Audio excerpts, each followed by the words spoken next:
É saúde. Tá na mídia. É saúde na mídia. Episódio novo chegando na área, não é isso, Amanda Couto? E um episódio, gente, que pode aliviar suas dores. A gente tá aqui para isso, né? Nosso videocast é para falar de saúde e bem-estar e mais qualidade de vida para você. Exatamente. Quem nunca acordou com aquela dor no ombro? Sabe aquela história de você vai pegar um halter e dar aquela travada? Travou. Ela falou halter, mas eu achei que ela falou pegar uma sacola, pegar um menino no chão. Qualquer coisa que vai se abaixa. Os meninos já estão tudo maior do que Pendura eu. aqui, vai brincar de macaquinho com a criança. Essas dores. Tu tá nessa fase, amiga, eu já passei. Eu sou a menor lá de casa. Aí pronto. Você já travou o ombro? Já sentiu dor no ombro? Muito, nossa, bastante. Pois é, essa é uma dor que muita gente pode sentir, já sentiu, vai sentir lá na frente. E a gente trouxe um especialista no assunto para aliviar a sua dor de ombro e de cotovelo. Ele é o Dr. Rodrigo Caetano, ortopedista, que está aqui com a gente para falar um pouquinho sobre esse assunto. Seja bem-vindo, doutor. Muito obrigado, meninas. Eu fico muito feliz e muito honrado com o convite. E vai ser um prazer conversar com vocês e com todos sobre as dores no ombro e no cotovelo. Olha, doutor, eu vou começar falando o seguinte. Explica pra gente, dor de cotovelo é só ciúmes mesmo? A gente brinca que é aquela história de ciúme, aquele coração partido. O que leva a uma dor de cotovelo, doutor? Também, mas não só isso, né? Existem várias outras causas, até mais comuns, né, do que o ciúme, pra gente conversar aqui. Então vamos lá, vamos começar falando dessas dores específicas. Vamos falar de dor de cotovelo, dor do ombro. O que ocasiona essas lesões, né? Porque uma dor, você pode sentir uma dor por um incômodo, por você estar de mau jeito, dormiu em cima do braço e acorda com aquela dor, mas pode ser uma dor de algo mais grave, mais sério. Vamos especificar os tipos de dores para as pessoas se analisarem aí do outro lado. Maravilha. Na verdade, a dor no ombro ela é uma grande doença, né, uma grande patologia, chamada síndrome do ombro doloroso. Porque, na verdade, existem inúmeras causas de dor no ombro, não é só uma, né? Mas a gente pode pontuar aqui as causas mais comuns, que são as alterações dos tendões do ombro, ou seja, a famosa tendinite do ombro, né? Que também pode vir acompanhada da bursite de ombro. Então, a causa mais comum de dor no ombro é a tendinite e a bursite. Pronto. E essas aí são fáceis de se resolver, doutor? O diagnóstico delas também é simples e a gente consegue, ali com medicamentos, uma análise clínica, rapidamente até mesmo passar? Qualquer pessoa tem, por exemplo, quem é mais jovem, acomete mais adulto, criança. Quando a gente fala de bursite, você pessoa mais com uma idade um pouquinho Porque mais às vezes avançada. até criança dorme de mau jeito, está com o travesseiro que não está adequado e acorda com aquele... O pescoço, a gente fala que é o pescoço travado, né? Que não consegue olhar para um lado, para o outro. É verdade. Bom, essas alterações elas podem acontecer em qualquer idade, mas são mais comuns já a partir dos 40, 50 anos, tá? Mas é importante a gente diferenciar a bursite da tendinite. Então, o tendão é a estrutura que vai ligar o músculo até o osso, até a cabeça do húmero. E acima desse tendão tem uma bolsinha de líquido que protege o tendão, que é a bursa. Então, a bursa é como se fosse o escudo do ombro, né? Então, ela está ali para proteger o tendão. Então, a bursite ela pode acontecer muito em jovem. Uma pancada, um movimento brusco em que essa bursa sofre um impacto, um atrito e inflama. Essa, normalmente, é reversível, né? Facilmente reversível. Já as tendinites ou tendinopatias é quando o tendão já vem apresentando ali algum grau de inflamação crônica, de desgaste. Essa já é um pouco mais comum em idades mais avançadas. E atletas também? Ou não? Tem nada a ver? Também. A causa mais comum é a idade, né? Mas o movimento repetitivo, o exercício repetitivo e o trauma é uma causa secundária. Então ela é mais comum a partir dos 40, 50 anos, mas também pode acontecer em atletas. Aí, como a Karina perguntou sobre atletas, você falou de atividade repetitiva, quais seriam então essas atividades, essas profissões que podem levar a mais lesões no ombro? Perfeito. Então essa bursa e o tendão, elas vão sofrer mais atrito, mais impacto nos movimentos de elevação do ombro. Então, qualquer atividade que tenha muito movimento de elevação vai sofrer. Então, a gente pode colocar aqui nadadores, jogadores de vôlei, praticantes de crossfit, professores, né? Hoje eu acho que o professor nem escreve mais no quadro, né?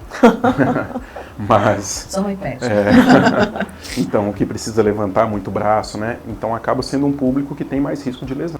Tá? Pessoa que trabalha também com diária, faxina, que está ali também com a limpeza doméstica. Quem faz muito movimento repetitivo, muito esforço, especialmente com o braço acima do nível do ombro, vai ter um pouco mais de risco de desenvolver. E aí eu volto àquela pergunta sobre o diagnóstico, doutor. A gente entendeu aqui um pouquinho da diferença de tendão, né, de tendinite para bursite. E aí esse diagnóstico é feito com análise clínica, precisa de algum tipo de intervenção, de algum tipo de exame, e a partir daí como é que segue um tratamento? Todos são iguais? Diferenciam do outro, precisa ir para cirurgia em alguns casos? Vamos lá. Então, o diagnóstico ele é principalmente clínico. Então, você precisa buscar um ortopedista, de preferência especialista em ombro e cotovelo, membro da sociedade de ombro e cotovelo, para lhe avaliar. E baseado na sua história e no seu exame físico, ele pode ou não indicar exames complementares. O exame não é obrigatório, tá?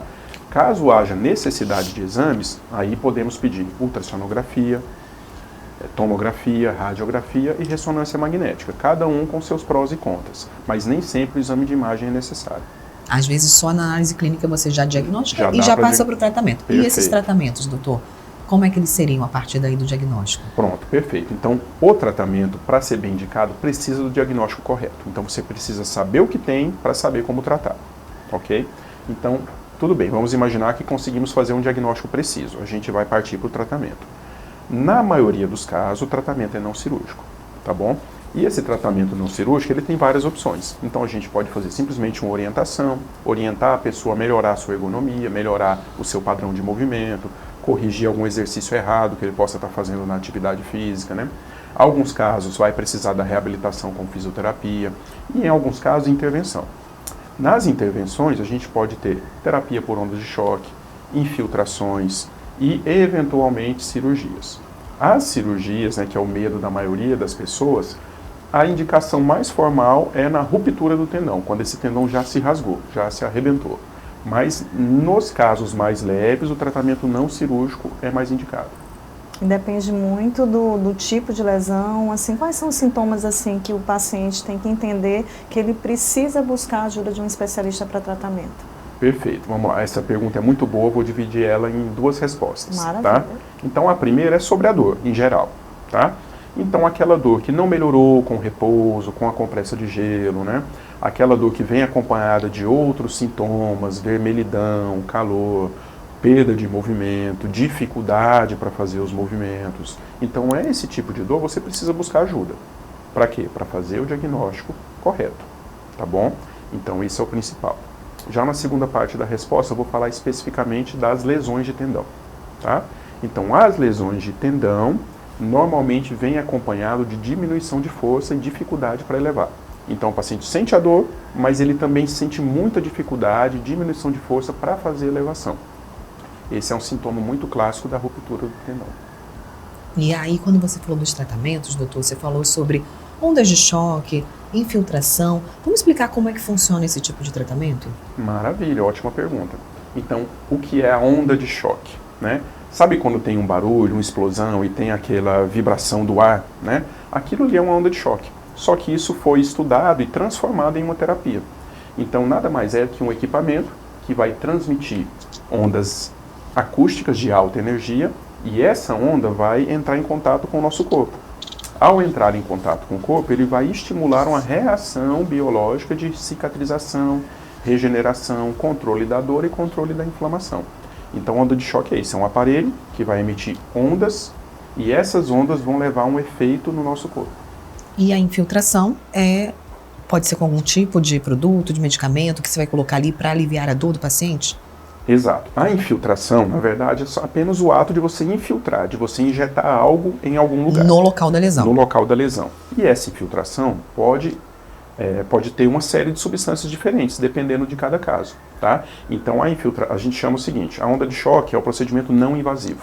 A infiltração ele é minimamente invasivo, porque tem a agulhinha que vai até a lesão.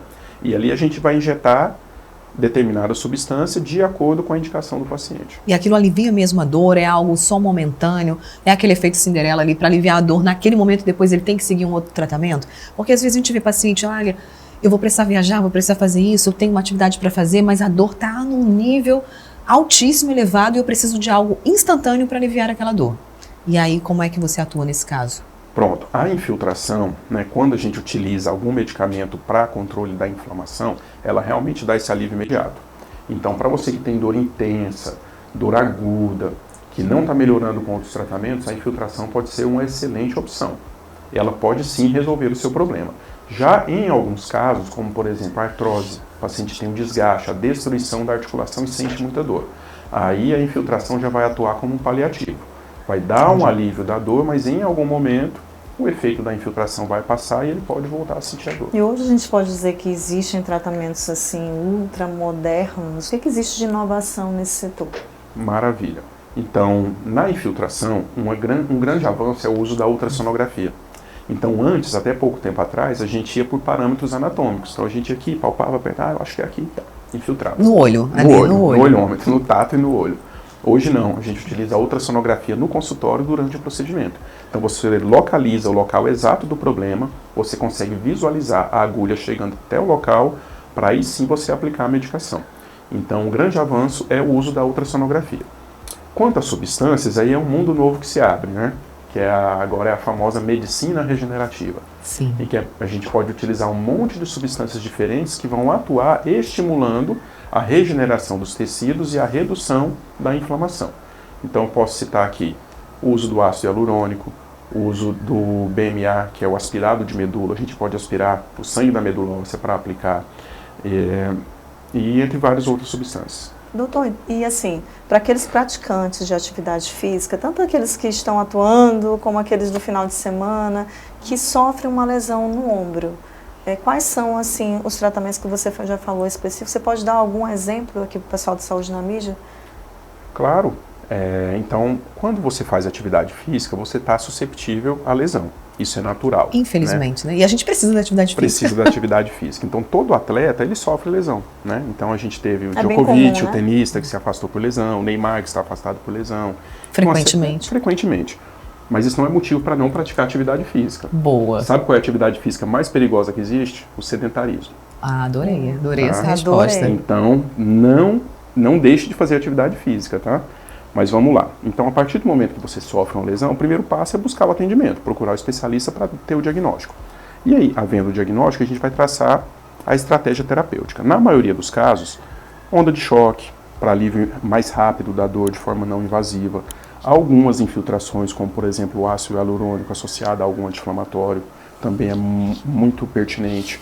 E nos casos de ruptura de tendão, deslocamento do ombro, que a gente vai partir para a cirurgia. Recentemente eu tive um caso de uma paciente que tinha uma calcificação no ombro, né? Uma coisa muito comum, inclusive. E ela já sentia dor há anos, ela dizia que não sabia mais como era dormir uma noite inteira. Nossa. Uma calcificação que você chama é o quê? É fica empedrado, fica uma como se região fosse endurecida? Uma pedrinha. Não, é uma formação de uma pedrinha de cálcio. Uma pedrinha que normalmente fica ali. pequena, né? Assim, de no máximo 1, 2 centímetros, na maioria das vezes. E aquela pedrinha ela vai gerar dor. E ela fica ali como se fosse uma pedrinha no sapato, né? Fica a pedrinha dentro do ombro, incomodando, causando dor. E essa paciente já tinha dor há muitos anos, muitos anos. Ela dizia que não sabia mais como era não sentir dor. E mesmo assim ela tentava fazer atividade física, né? Tentava levar uma vida normal, mas não conseguia.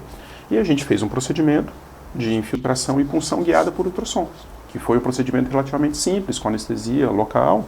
A gente vai, né, com ultrassom, vai com a agulhinha até a calcificação e aspirou a calcificação. Retirou essa calcificação de dentro do tendão. E aí, há pouco mais de uma semana, ela me mandou uma mensagem dizendo que estava fazendo tudo normal, já tinha voltado para a academia, não sentia mais nada e agradecendo por ter tido uma noite de sono. Nossa. Porque ela já não dormia uma noite inteira há anos por conta da dor.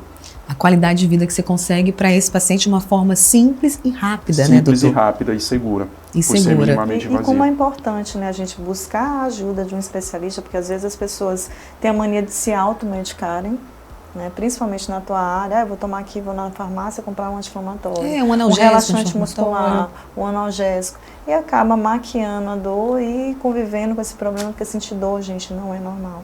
Exato. Isso é uma prática muito comum.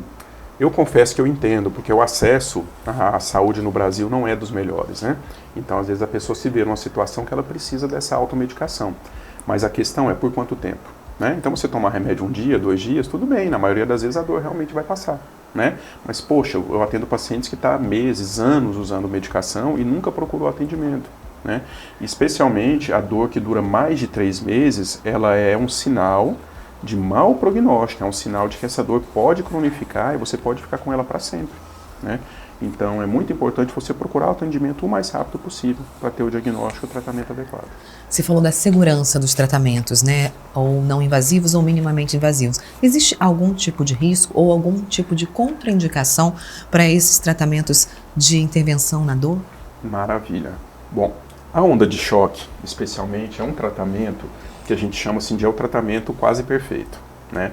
Por quê? Porque ele é não invasivo. Por ser não invasivo, ele é muito seguro, então praticamente não existe risco de complicações sérias, né? Então as complicações normalmente são dor, vermelhidão, um hematoma, né? Uma sensibilidade local, coisas leves e passageiras. E é um tratamento eficiente, né? Então a onda de choque, ela é capaz de reduzir a dor, reduzir a inflamação, estimular a regeneração dos tecidos locais, estimular a consolidação de uma fratura, por exemplo. Então é um tratamento muito eficiente, não invasivo e muito seguro, né? Quando a gente parte para a infiltração, ele é minimamente invasivo, ele é extremamente seguro, mas já tem um risco um pouquinho maior. Como você injeta algo no organismo da pessoa, ele pode ter, por exemplo, uma reação adversa, uma reação alérgica. Então é muito importante a gente explicar isso para o paciente, conversar, perguntar sobre comorbidades, né, sobre doenças prévias, sobre reações pregressas a medicamentos que ele já utilizou, para a gente poder fazer o procedimento com segurança. Perfeito.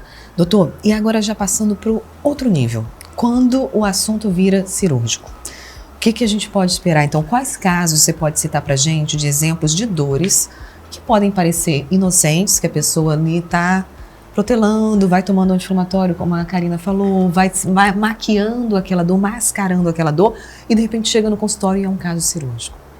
Ótimo. Então, uma coisa muito importante é que a lesão do tendão, que é o mais comum, né? A gente opera em inúmeros casos diferentes, mas o mais comum é a ruptura do tendão. E essa ruptura do tendão, ela não tem relação direta entre gravidade da lesão e dor. Então, às vezes o paciente sente muita dor com a lesão tranquila e ele sente pouca dor com a lesão grave, tá? Então, por isso é importante procurar atendimento o quanto antes. E qual o problema dessa lesão? Ela vai crescendo com o tempo. Imagina que você rasgou, rasgadinho aqui na camisa, e você usa essa camisa todo dia. Esse buraquinho vai aumentar. E vai chegar um momento que ele vai estar tão grande que não tem como costurar. Então é isso que acontece. Você adia o tratamento cirúrgico, essa lesão pode aumentar demais e se tornar uma lesão irreparável. Ou seja, não existe mais cirurgia para aquela lesão. Engraçado, como a gente falou. E as pessoas têm tanto medo da cirurgia. Até porque eu acho que tomam medicação e dá aquela aliviada. Aí tem aquelas, eu acredito que seja que, não, eu estou melhorei. Mas quando você fala de fazer uma cirurgia ortopédica, seja na coluna, no ombro, na mão, as pessoas têm uma tendência a, vamos dizer, deixar para lá. Exatamente, isso é um problema, né? Então, se você deixa aquilo para lá, a lesão vai piorando e chega um momento que não tem mais solução. E eu gosto de explicar para os pacientes da seguinte forma: a lesão, ela é para sempre. Você vai conviver com aquele problema para sempre e ele vai só piorar. O desconforto, o transtorno da cirurgia, ele é temporário, ele passa. E depois você vai ficar com o benefício do tratamento. Eu gosto muito de dizer o seguinte: o seu problema não é a cirurgia, o seu problema é a lesão. A cirurgia é a solução para o seu problema. Então, os pacientes, eles têm medo da solução, mas não têm medo do problema. E agora vamos falar da recuperação, porque se é seguro que a gente vai ter essa qualidade de vida, como é que é esse pós-operatório? E como é que fica esse paciente depois? Como é que a gente pode também proceder para evitar novas lesões? Porque ele pode ter curado aquela lesão, mas nada vai impedir dele ter outra lesão se não tiver ali um acompanhamento correto, né, doutor? Exatamente. Então, o pós-operatório, né, a gente sabe que gera um desconforto, você tem que, às vezes, se afastar do trabalho, precisa de ajuda para atividades simples do dia a dia. Então, o pós-operatório ele é um pouco incômodo, mas é relativamente rápido, né? Então, para lesões de tendão, dificilmente o paciente vai precisar mais do que 1 mês a 1 mês e meio de uso de tipóia. E depois ele já está liberado para os movimentos, para a fisioterapia. Então, tem aquele período inicial, né, que ele vai precisar ficar restrito, não pode movimentar o ombro, tem que usar a tipóia, mas aquilo vai passar. E depois ele vai para a fisioterapia para ir recuperando os movimentos. Quanto ao risco de novas lesões, aí não tem jeito, né? Como eu brinco, a gente vai tratar essa lesão, isso não te impede de ter outras, né? Você vai ter um tendão cicatrizado, mas você não vai ter um super tendão, né? O tendão de adamante do Wolverine. Não. Ele vai ser um tendão que pode se lesionar, como de qualquer outra pessoa, né? Então o risco de lesão sempre vai existir. É possível prevenir lesões, doutor? Eu ia fazer essa pergunta, amiga. Tipo assim, eu acho que Tem que ter uma forma de faça gente- atividade física, mas existe algum tipo de atividade física que dê mais alívio, ou que evite menos impacto? Ou então, realmente, como é que a pessoa pode prevenir no dia a dia? Porque a atividade física ajuda também, né? A prevenção. Ajuda. Então, a melhor prevenção é a atividade física, tá? Mas é importante pontuar que ninguém está imune ao risco de lesão de tendão. Como eu também gosto de brincar com os meus pacientes, o principal fator de risco é a idade. E todos nós vamos envelhecer. Então, eu sempre brinco com eles, daqui para frente é só para trás. Então, a gente que só horror. vai envelhecer. Olha só, gente, preste Tô atenção empolgada. nessa frase. Doutor, repita para a câmera. Daqui para frente é só para trás. Cuidado, viu? Cuidado. Então, todos nós vamos envelhecer já estamos envelhecendo. e Cada vamos um ter risco de segundo. lesão. um envelhecimento. Exatamente. Então, qual a melhor forma de prevenir? A atividade física, porque você fortalece a musculatura, fortalece o tendão, deixa ele mais saudável, mais forte e, consequentemente, com menos risco de lesão. Perfeito. Doutor, a gente falou de dor de ombro, mas você também é especialista na dor do cotovelo. Lembra que a gente brincou no começo Sim. ali? As dores do cotovelo também são... O cotovelo é mais frágil do que o ombro? Ou não? Assim, as lesões, elas são mais ou menos equivalentes? Não. O ombro, por incrível que pareça, é disparado o que dá mais problema. Ela Sério? é, sem dúvida, um dado interessante. No consultório da ortopedia, em geral, a dor no ombro só perde para a dor nas costas. É mesmo? Então, a dor no ombro é a segunda mais prevalente. Eu pensei que a primeira... Pois é. Quando a gente fala de ombro, o que que engloba? Porque isso também é interessante a gente falar, porque, por exemplo, essa parte toda do trapézio e já está englobada na dor do ombro Já está ou não? Dor no ombro também. Então, a dor no ombro é a segunda mais comum do consultório da ortopedia. Agora, só para vocês terem uma ideia, ele está no segundo lugar, mas a dor das costas, que está em primeiro, ela é a segunda dor mais comum de tudo, todas as especialidades. Só perde para dor de cabeça. É verdade. Então, causa número 1 de dor de cabeça, a segunda, dor nas costas, e ali, coladinho, vem a dor no Dor ombro. no ombro. Então, é disparado o mais prevalente. E aí você falou que é do cotovelo, o cotovelo é mais resistente, então. Não diria resistente, mas ele tem uma menor incidência de queixa de dor.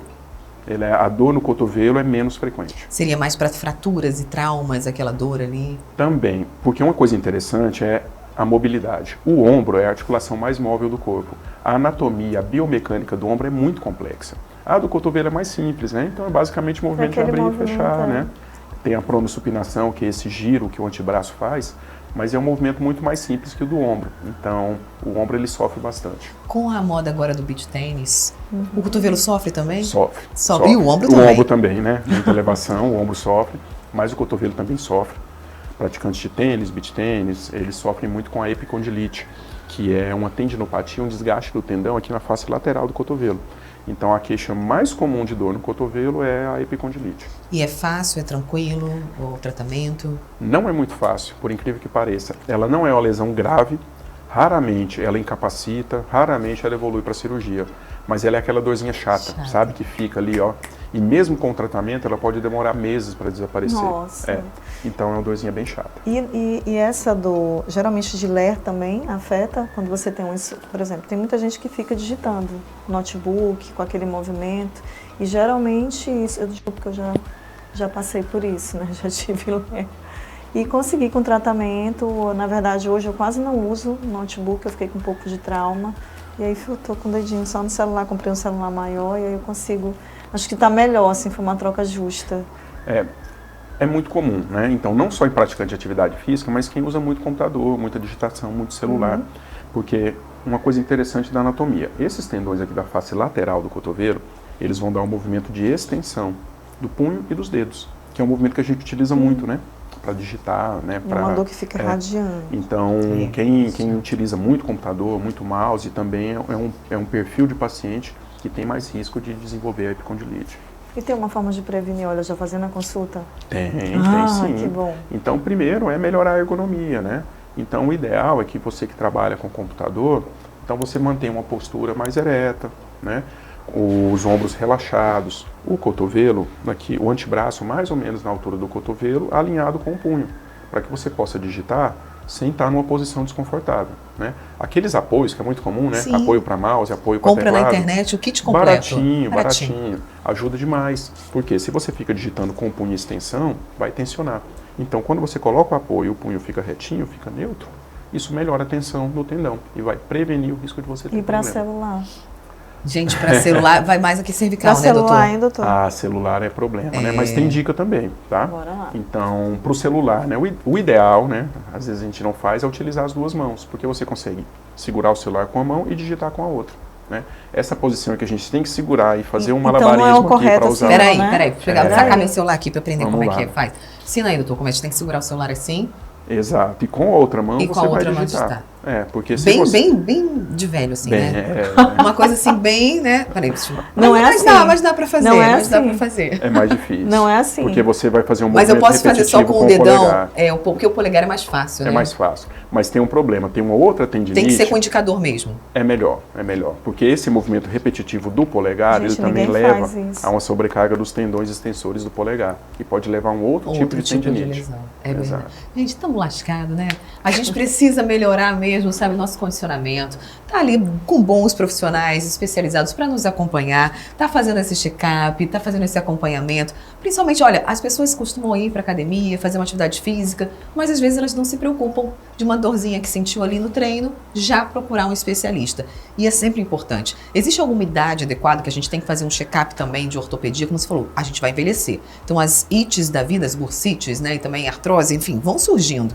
É preciso fazer esse check-up anual? É interessante fazer esse acompanhamento para que a gente envelheça com qualidade?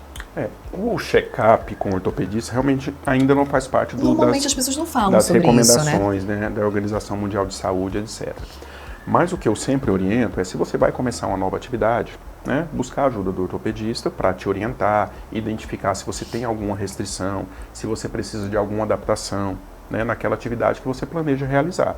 E quando você, obviamente, sentir algum problema, né? Sentiu a dor, não demore. Busca logo a avaliação, tenha o diagnóstico preciso. E com o diagnóstico preciso e mais precoce, a chance de você ter a cura com o tratamento é muito maior. Perfeito. E se você é médico, cirurgião ou intervencionista em dor e busca um atendimento especializado com produtos de alta tecnologia, conheça a OMED, a empresa que oferece produtos de saúde de ponta, com uma equipe altamente qualificada. Para saber mais, é só seguir o Instagram, @OMEDOficial, e descubra como a OMED pode contribuir para melhores resultados.